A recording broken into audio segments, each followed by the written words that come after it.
Hi, good morning Pilipinas. So ito po ngayon ay aking sinusyon sa inyo kung ano ang kapangyarihan ng ating Dalmatian na bracelet. Ito po ay premium. So ibig sabihin ito po ay malakas at hindi po ordinaryo lamang.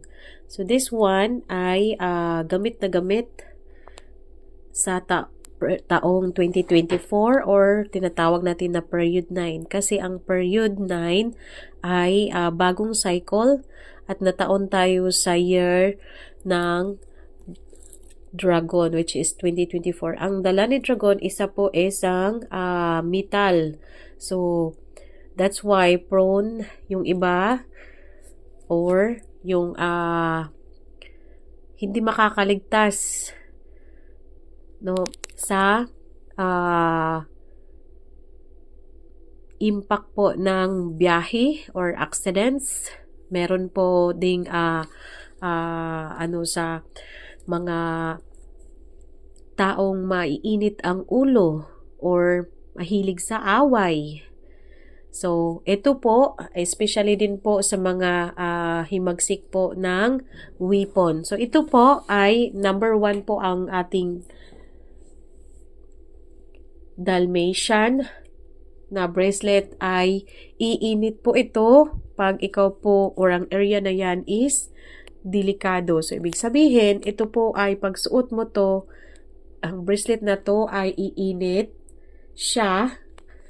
Kung sakali po ikaw ay uupo, ito po ay iinit. Pag iinit po, ikaw po ay lalayo sa inuupuan mo.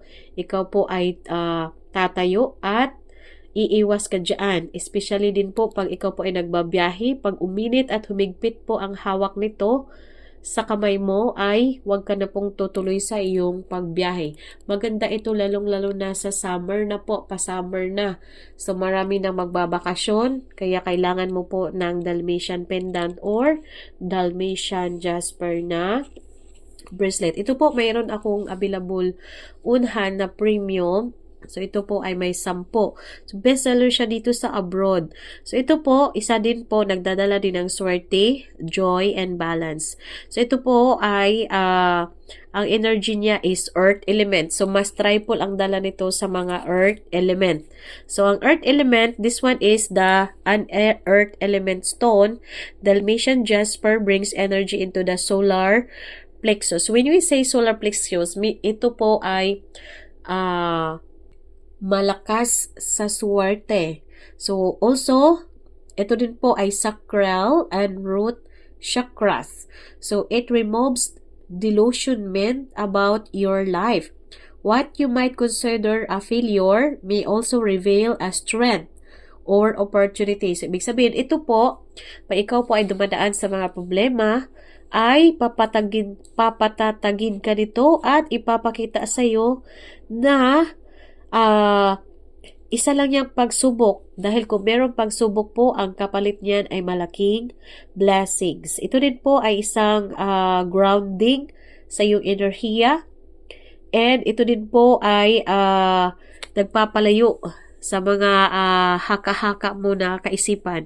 And yes, ito din po ay kung ikaw ay lagi nagsusuot ito, makikita mo ang mahika sa bawat araw ng ating bracelet. Ito din po ay nag-o-open ng mga opportunities and blessings. No? Ito din po ay healing and also nagpapalakas sa iyong strengths and skills. So, ito din po ay nag-i-encourage ng positivity, happiness, and brings good luck. Good for relationships and letting go of the past, breaking down barriers, helps with the yin and yang energy. So, wala po siyang pili kung anong zodiac sign po ikaw. Okay?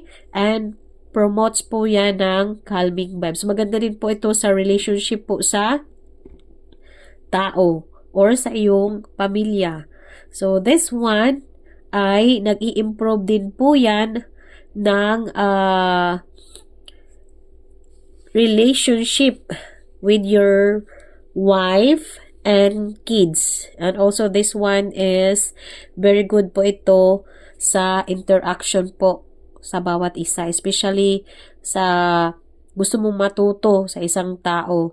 And this one is also Explorer Gemstone. So, ito po ay hindi ka tatabarin pag meron kang ganyan and magkakaroon ka ng mga bagong skills and alter your life. Ito din po ay mag-a-assess in keeping your energy within your circle and ito din po ay talagang number 1 pampaswerte talaga. I love this one. Napakagaan at hindi po siya mahirap alagaan.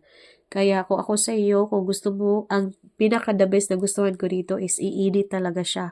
Walang iba pong makakapantay in terms lang po sa crystals ha. Kasi ito lang po ang crystals na nag-iinit talaga pag may paparating na panganib.